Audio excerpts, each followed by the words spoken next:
to start a day, huh?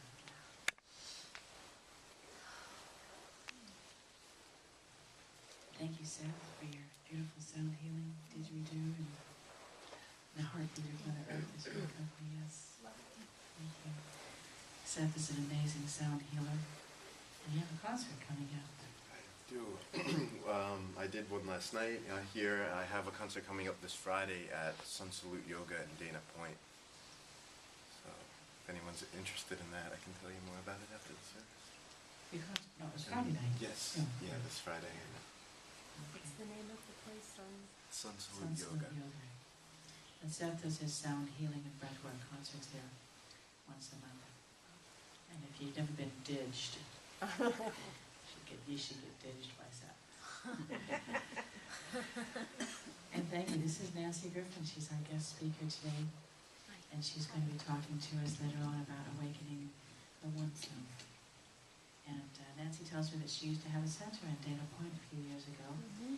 And so it's always special for me to welcome a colleague. It takes a lot of work, effort, and gall, I think, to open a center. So I'd like to honor my colleagues whenever they take that path. It's a big path. So welcome, I'm glad that you're here. Thank you. I'm glad you're doing the work. So Thank I can you. go to Idlewild.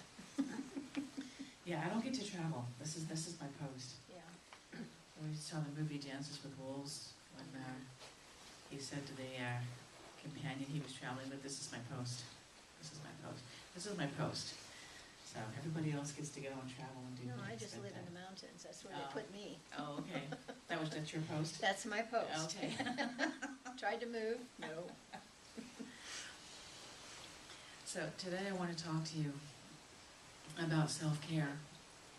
And I think that so many of us have been raised in homes where self-care perhaps got emotionally or even literally translated as selfish or self-indulgent or self-pampering. So I'd like to actually talk about the differences between those four so that we can have a clear understanding. Selfish is actions, thoughts, words, and deeds that disregard anybody else's well-being in front of our own. It is the violation of somebody else's personal sovereignty. It's a disregard for anybody else's space or rights or well-being. I don't think there's anybody here in this room who is selfish, who would on a regular basis only consider their own feelings without disregard to others. Sometimes we all have moments when this may occur out of fear or out of a feeling of a lashing out of responsibility for ourselves and others. And as I was on the internet a couple of days ago, putting in these words and getting the general population's feeling of the difference between self-care, self-pampering, self-indulgence, and selfish, popped up one of those little take a test. Are you selfish? And it asks you the 10 questions. Do you do this? Always, often, sometimes, rarely, never. And it was interesting to hear some of the questions. And I was pleased to answer never or rarely on them. But it was interesting to see the questions about, do you push your way into a situation? If you were with a group of people, would you insist on going to the restaurant of your choice? And if nobody else agreed, keep on insisting and nagging and doing something like that. That's an act of selfishness where you put your own needs, desires, and wants above that of the whole. Occasionally, if people act that way, it's because they've never felt as though somebody put their needs first. And so they have a thought process that they have to put their own needs first because nobody else will ever do it. And so we send love and light to ourselves and to anybody that we know and care about who would engage such an action? Because are they selfish, or are they really just somebody who's never experienced being on the other end of somebody else's caring thoughts and feelings? Or do they simply believe that they're unworthy of getting somebody else's caring thoughts and feelings, and so it doesn't come into their space, and so they have to be in a place where they do it themselves only? So if we ourselves catch ourselves acting in an act of selfishness, simply pause and remind ourselves that this is an act of fear. It's a separation from Source.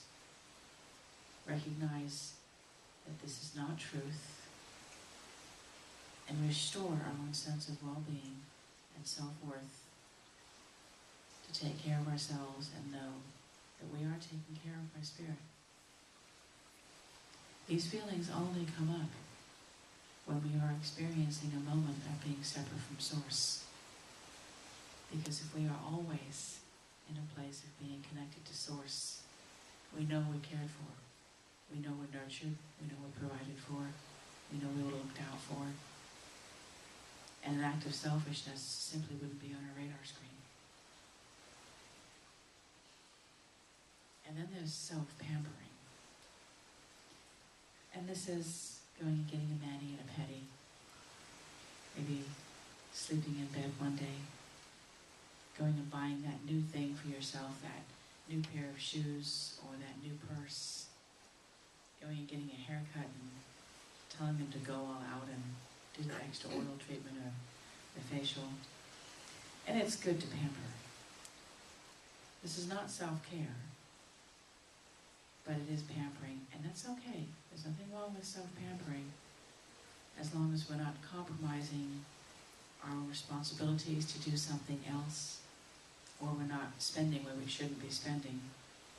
If we're compromising our ability to, let's say, pay rent, because all of a sudden we spent $200 at the beauty salon, or guys come up with your own equivalent to that at the sporting goods store or at the music store.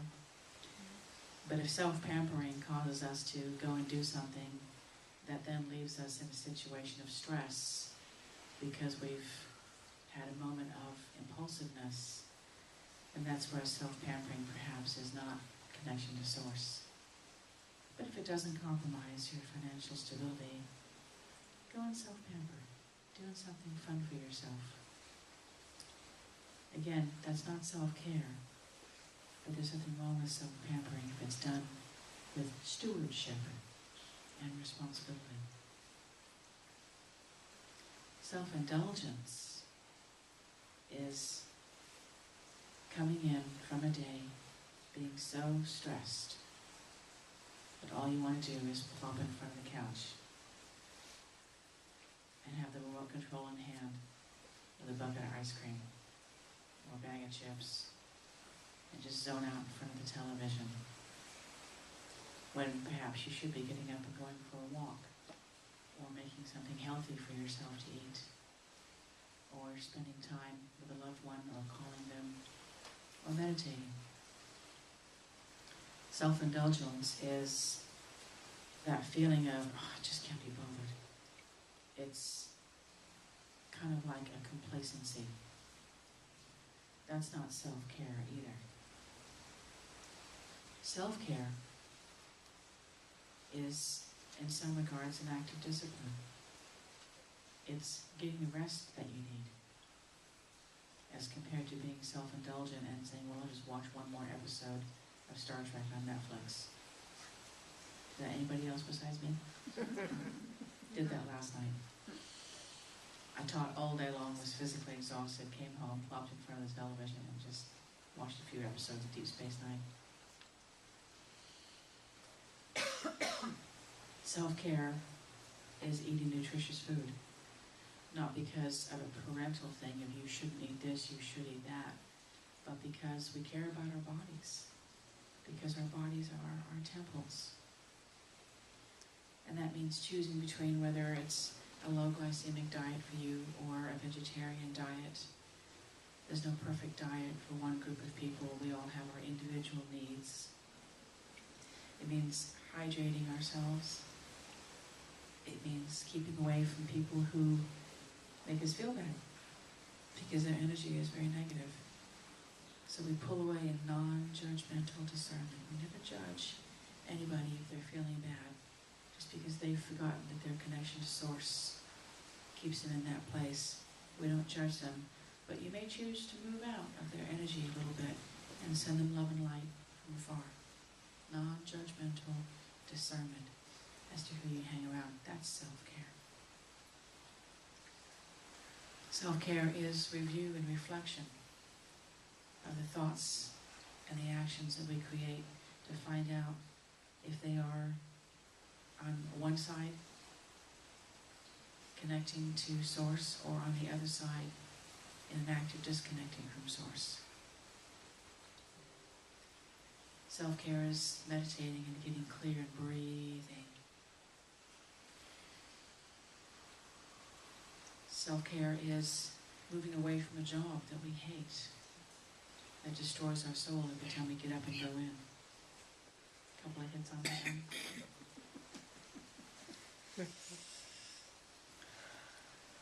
Self-care is doing something that is good for the soul, like a barefoot walk in a park, or on the sand, or getting fresh air, or holding your cat or your dog because their energy is so pure, or riding your horse for those of us that may have them.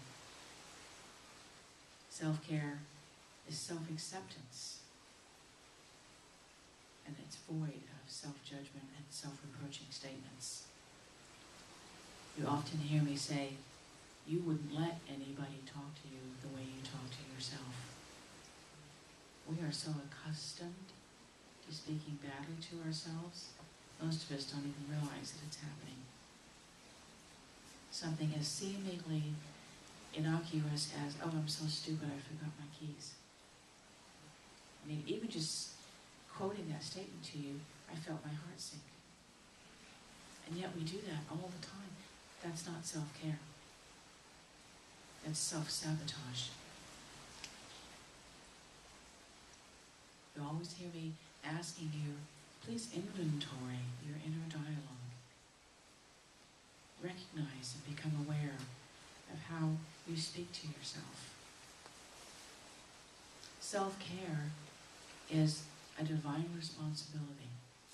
It's not selfishness. It's not self-indulgent. It's not self-pampering. It is taking care of the physical body, taking care of your emotions, taking care of your awareness to Source, and being the highest vibrating divine instrument that you can possibly be every single day, without self-judgment if you forget one day. It's doing it and just getting up every day and putting your best foot forward. How many of us in here are mothers? You have kids? Isn't that, I don't know for fathers as well, but for mothers, one of the biggest turnaround that I had for me in self-care was when I woke up one day and said, I'm a good enough mother. I wake up every day and I do my best. And I put my feet on the floor when I get out of bed. And every day I do my very, very best to love my children, to raise them the best way I know how, to hold it together the best way I know how, and to get through a day maybe without getting frustrated and having the temptation to go at them. Which happened, of course. But I woke up and said, this is the best day for me to do everything the best day, in the best way that I can. Allowing myself to know I was the best version of me I could be every single day was self-care. Because I hung up and I tucked into a drawer the guilt certificate that comes right along with the birth certificate when you're a mom. And for fathers as well, that you provided for your children and your family in the best way you knew how every single day.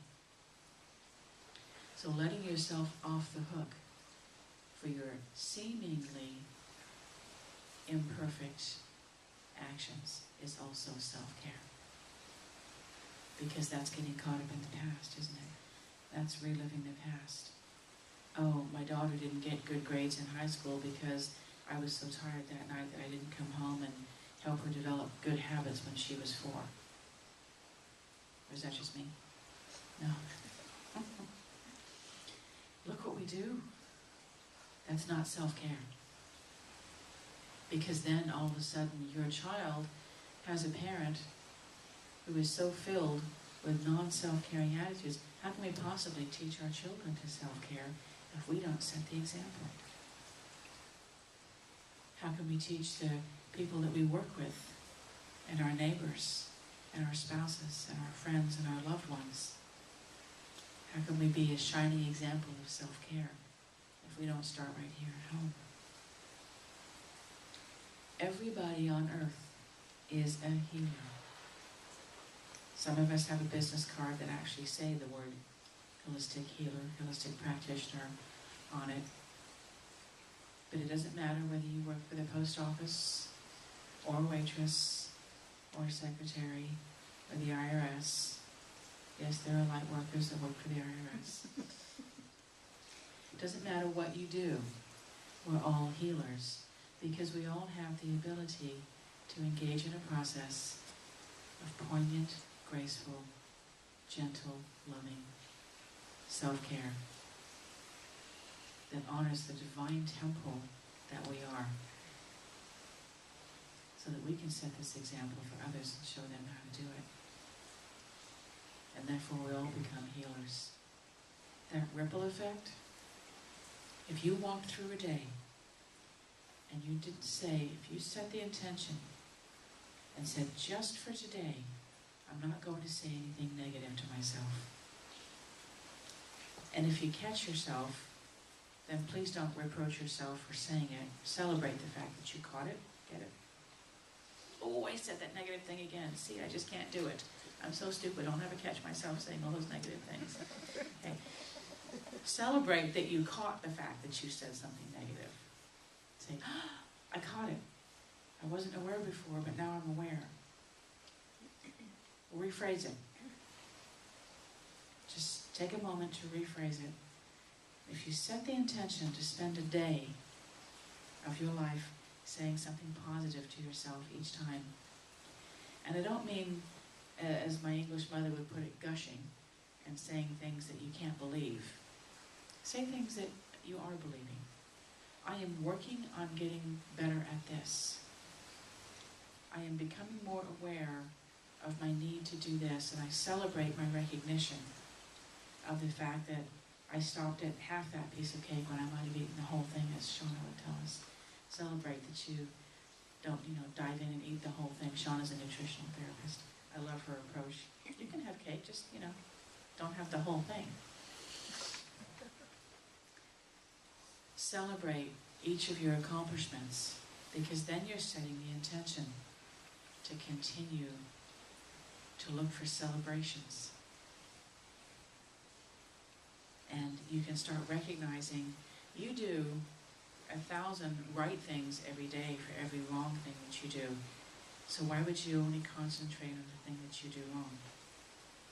And maybe it isn't even wrong. Maybe that's just your perception that it's wrong.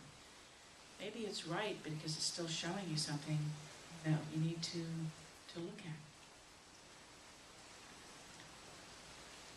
We all have our things. We all have our personalities and our places that we go and people that we interact with. And we all have that one person that drives us nuts because they're reflecting the part of us that we are the most familiar with, that triggers that in us that we haven't yet decided not to judge ourselves for. And it's always a mirror. Always. Adam and I were talking a couple of months ago, and we were talking about it, and he said, is it always a mirror? And I said, yeah. He goes, every time? Yeah. It just always is. We had our high school daughter's graduation. My youngest finally graduated from high school. So I'm adjusting now to this idea that I don't have to worry about, did she study for that test, and is she up for school, and I'm not going on the ABS system and checking grades. I mean, I have a whole thinking process I get to release now and create space for other things. And I've been working on my stress. As we were walking down to the high school, to the pageant to the Masters, where Laguna Beach holds their high school graduation, we would normally have just all walked down there, but because I'm still nursing a little bit of a sprained ankle, I wanted to be driven down there. And all of a sudden my son was down there holding 19 spots in a row. And he was texting us saying, "This is getting really hard. Can you guys come down here? I'm having to fend them off." So we took a couple of convoys down there, and all of a sudden I felt that stress coming up. Something was going wrong. And Adawan said something about, we need to do this and do that. And I turned around and I said something like, "No, we're not doing that." And I thought to myself, why is he stressing me? But of course he wasn't. I was stressing me. But I lashed out that he was the one stressing me because he was reminding me of what was going on with me. And I caught it, and I went, oh, I'm glad I caught that. I didn't reproach myself for stressing. I just said, okay. Still happening a little bit. All of a sudden I was getting nervous. We had, 19 people we had to get down there all at once, and all of a sudden there was no parking and everybody wanted to get driven down there, and something that was going to start out to be very easy turned out to have more complications to it. And I felt that old familiar feeling coming up of, how are we going to get this to work?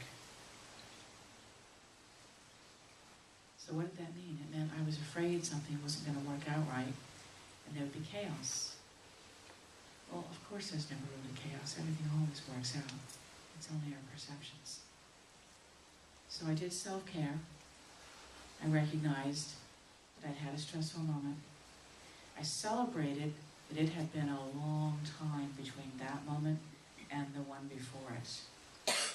I could have gone to a place of reproaching myself for having it again, but instead I celebrated myself because it had been a long time between that moment and the one before.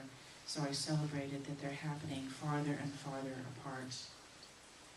I'm recognizing them sooner, diffusing them faster, and getting past them with more ease and grace. It's a process, self-care. So take it easy, take time. Whatever you do in your life, whether it's your physical, your emotional, your spiritual, just take a moment every day to ask yourself, is this in my spiritual best interest, my body's best interest, my mental and my emotional state's best interest? And if it isn't, how can I improve it just a little? Or just once? Or just a piece of it?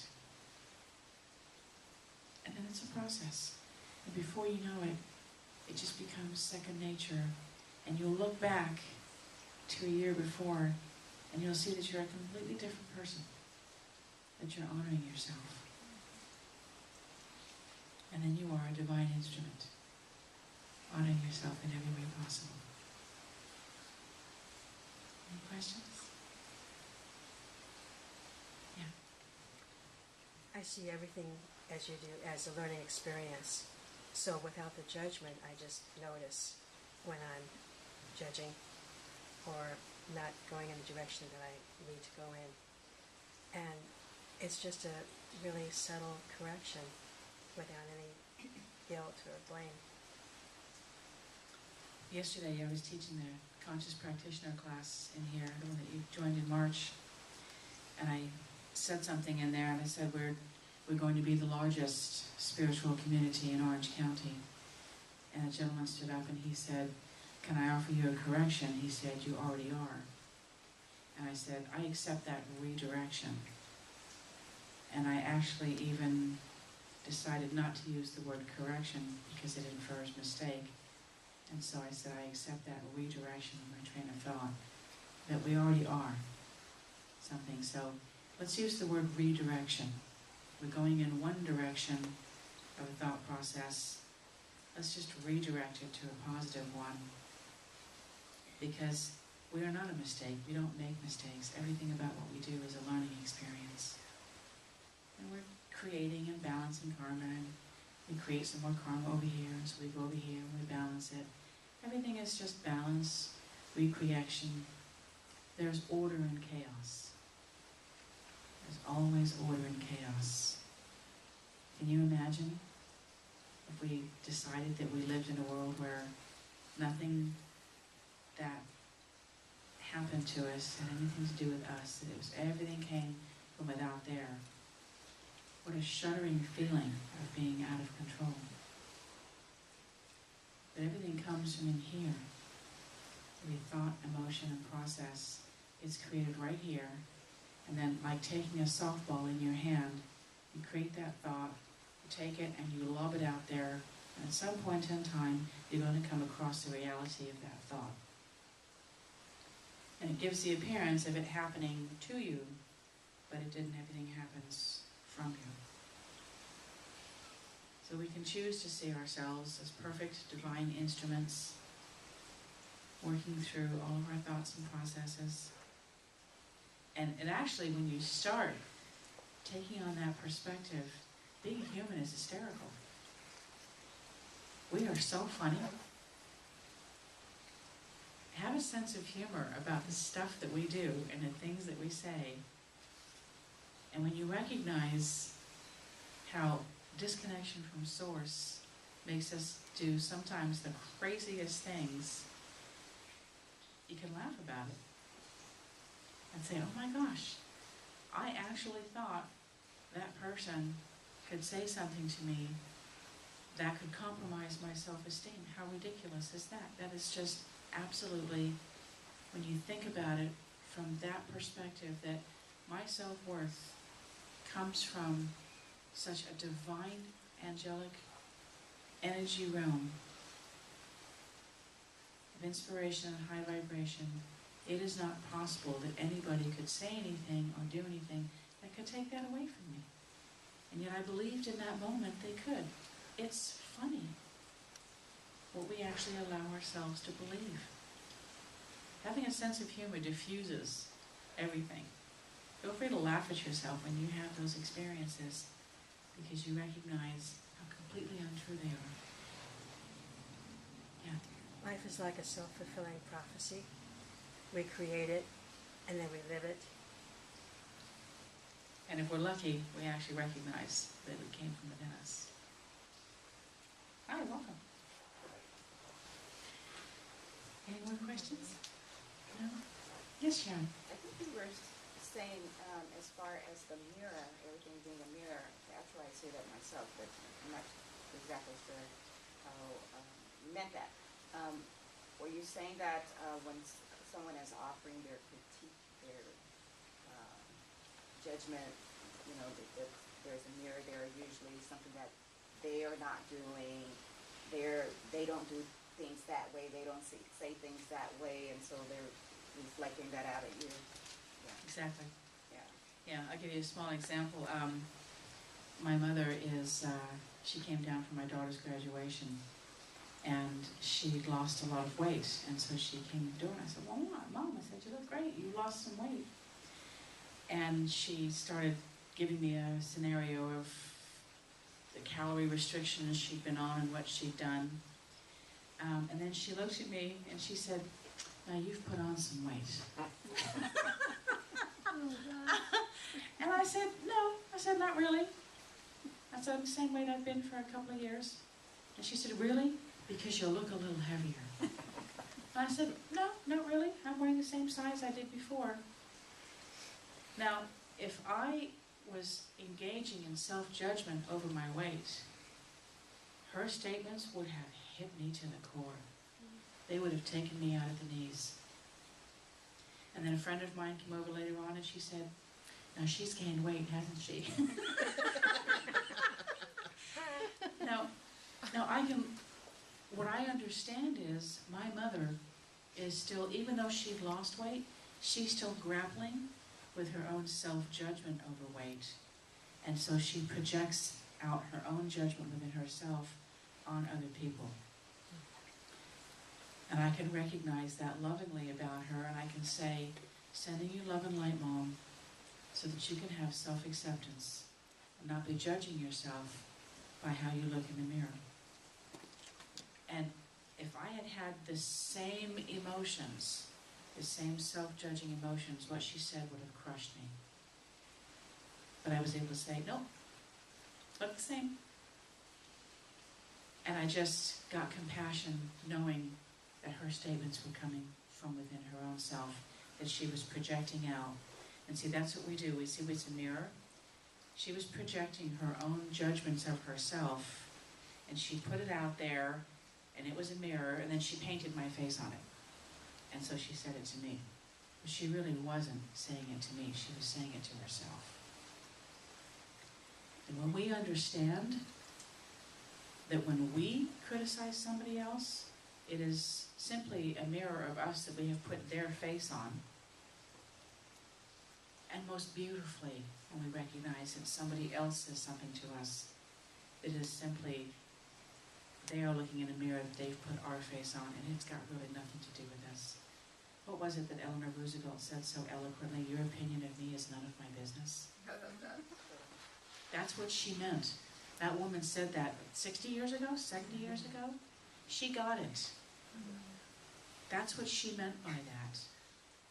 That you are simply saying something about yourself, and that is none of my business to be getting into your space and feeling and hearing and knowing what you're saying about yourself. None of my business. I think what you said is very important. Something that I connected with that I've been missing out on is if I'm at that same level of self-judgment. I've been doing that, and I didn't realize I was doing that when I connect with that. We get what I call triggered Yeah. when somebody else says something to us that we say to ourselves all the time. That's when we get triggered.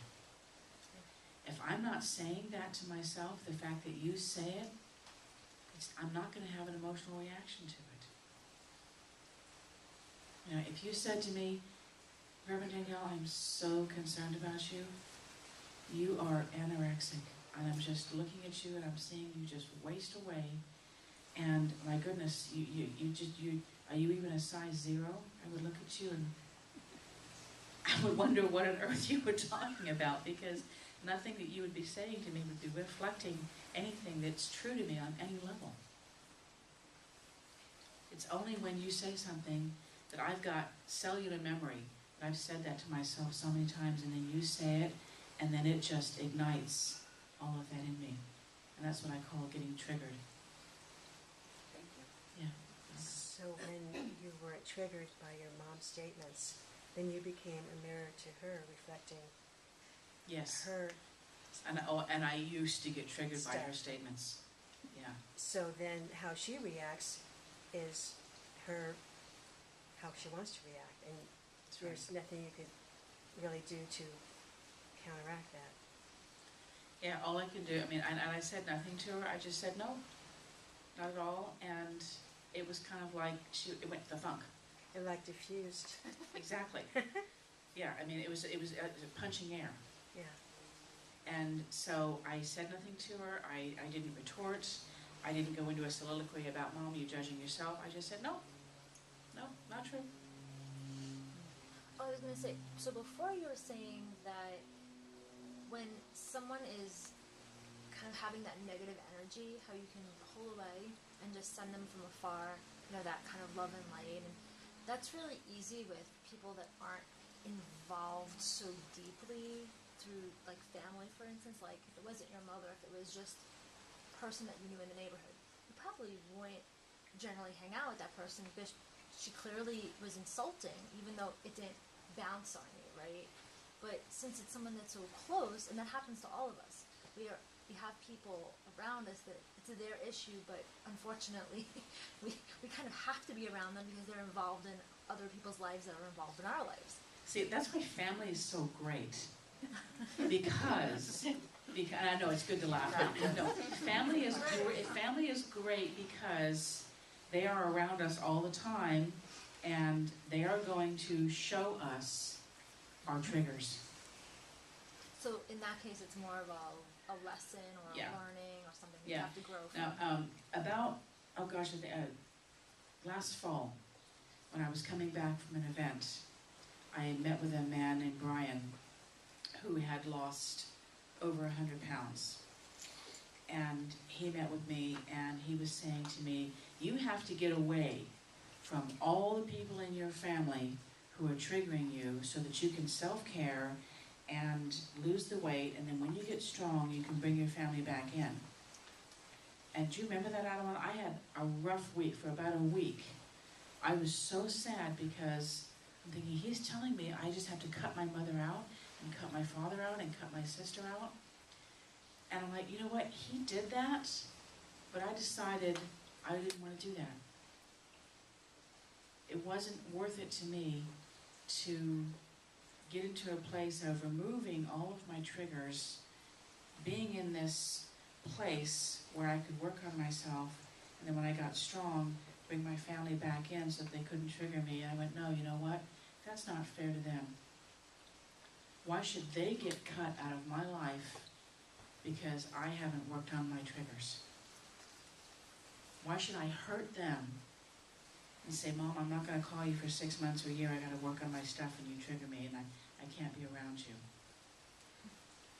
This man would actually, and maybe he was angelic to come in because the fact that he was telling me that renewed my resolve to work through my triggers so that I could be around my family without getting upset.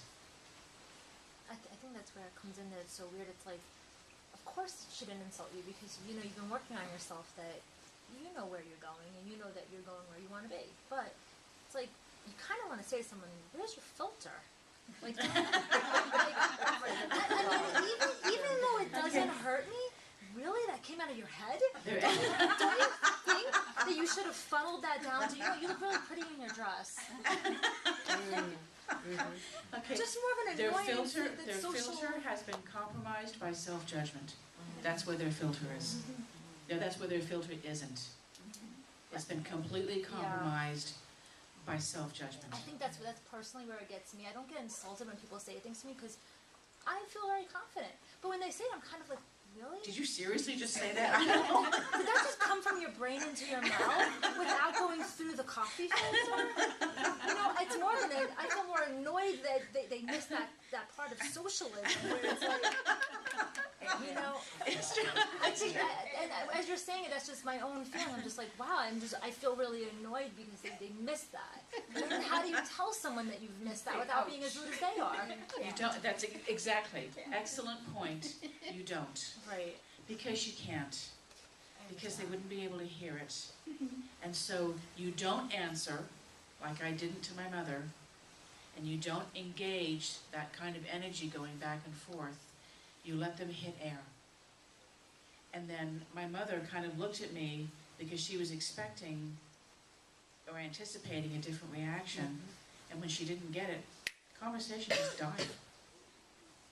So if you say something like to them, all of a sudden now you're giving energy to something. So non-judgmental discernment, the discernment to pull away is not giving that energy. It takes two people to fight. Okay, it takes two people to have an argument. It takes two people to get their feelings hurt. Don't be the second person. And send them love and light. And know that everything that they're saying to themselves. They're not really saying it to you. I'm pointing to Carrie's grandmother. Yeah. Would you like to join us in this conversation? Oh. Yes, Pearl. What if you gently and lovingly reminded your mom of this, you know, what we were just talking about, so that maybe it could help her awareness? That would be judging, and that would be deciding. She didn't ask me to help her. And that's the biggest thing that healers do. Oh, let me just help you with that. She didn't ask me to help her. And it would have been a breach of sovereignty and personal ethics and healer conduct to work on her for something that she didn't ask for. What I did was I held space for her and said, if you're going to be that way, you get to be there all by yourself. And I just smiled. I didn't, I just said no. And I was loving, I was kind, I was respectful, but I discerned not to go into that energy. That is all we're allowed to do. Unless she said to me, you know, I've lost all this weight and I still don't think I look very good, and I feel so upset about it. That would have been an invitation to start talking to her about it. But she didn't invite me to help her. So how she thinks of herself is none of my business unless she asks for my help. That's one of the biggest journeys that healers have to do, is we have to recognize that when we're trying to help somebody else, how much of it really is about us. If I had jumped in, it might have been my way of thinking, I'm just going to help her work on this so she stops talking to me that way. Because that would have really been my self-denying that I'd truly been as emotionally detached as I thought I was. Okay, I'm going to turn the mic over to Nancy now because we've got... Has that interrupted? No, because we went longer than what we were supposed to. So please jump in and join us and share with us. It's lovely to be here and see how many bright light faces. And one of the things I'm excited about is that the light is growing. And my daughter called me the other day to tell me that she saw a show on Oprah Winfrey, who is one of the light beings on this planet. There's a whole town in Iowa named Fairway. They pray constantly for world peace. The kids that go to high school there, they pray. Oprah had today a conscious Sunday all day long. That wasn't heard of when we had our healing center down here. You're growing down here. I belong to USC, Universal Spiritual Connection.